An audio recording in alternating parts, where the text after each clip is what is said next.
and welcome back to Johnny Furze. John, must say I've got to thank you very much for your passion and commitment to Golfzone this series. Thanks very much, It's John. been very valuable, and I hope the Golfzone has got a lot out of it. So I hope so. That's me. Thank you very much for having me on there too. So what we want to do is just Yes. wrap up here about, we're at the Sandringham driving range. The correct procedure in golf practice. We often see guys walk in, they grab a bucket of balls. Sometimes there's a lot about ego, how far you hit the ball. Yep. Could you please tell us what the correct procedure in practice at a range is, mate? Okay. Well, I think you're spot on in what you're saying there, John. In that most people come in, they get a bucket of balls, maybe 100 balls in a bucket, and you might just see them bring a driver and maybe an iron in, but they're power orientated. Yes. How far can I put this ball on tee and hit this ball over that back fence? They're power. Yeah. But at a golf range, this is technique. This is working on the swing, so we can take that swing and apply that swing out onto the golf course. So just to recap, to go over,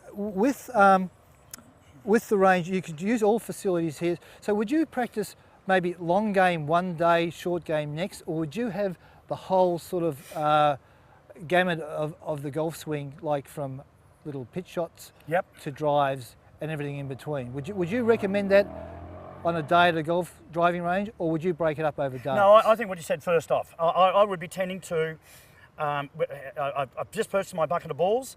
I'm in the bay. I'm starting with some 9-irons, nice easy 9-iron shots. Yep. Just to develop the rhythm and the timing of the shot. Right. Rather than that real power orientated sort of swing. Yep. Then I'm moving to maybe a 7-iron, 5-iron, fairway wood, 5-iron, or one of the hybrids or rescue clubs, and then into the drive. Now, I want to ask you a question about the drivers, right? Yep. Okay. Yes. So, and I've seen this happen. A lot of our golf owners have probably seen it also.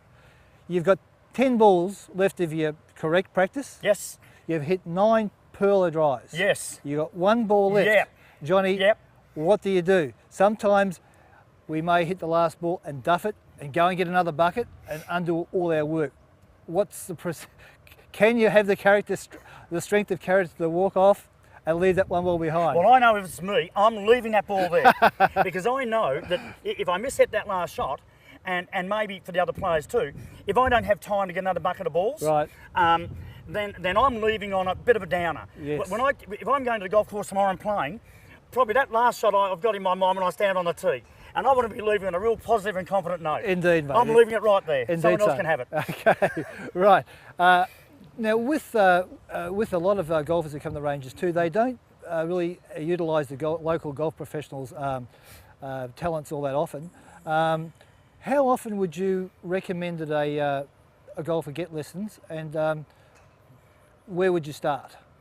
Well, I think if someone hasn't started much at all in playing, they could, have a series of individual lessons. Yes. Probably the best way to go. Yeah. Or join a group session. Yeah. But I think it's good to be one-on-one. Yes. And in that area, with a new player, we've got a group of lessons. We know we have time to work with that person. Yeah. We're starting, as we've covered in a couple of our sessions together, with the little short chip.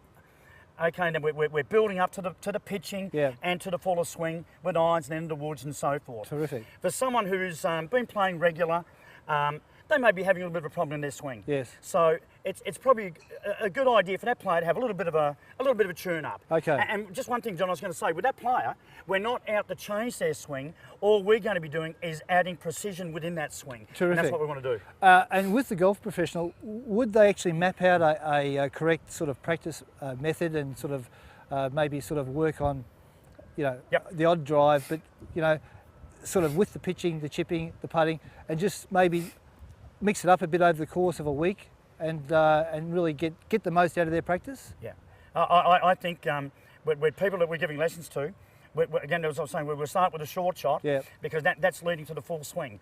Then we would discuss with the person at the very beginning, maybe any little physical problems or whatever the case. And this is the plan. Yes. We have a plan how we're going to take that individual through. So you can create a plan for a particular, specialised plan for a particular golfer, so they can get the best out of their practice. My word, and it mightn't be the same. Might be the same for everybody, but we've got that plan there for that individual. My word, and we're sticking to that plan. John, it's been a pleasure to have you on the show again. Thank you very much. I'm sure the Golfzone viewers got a lot out of your content, and we hope to have you back next series. Thanks again. Thank you very much. I Cheers. look forward. Thank you.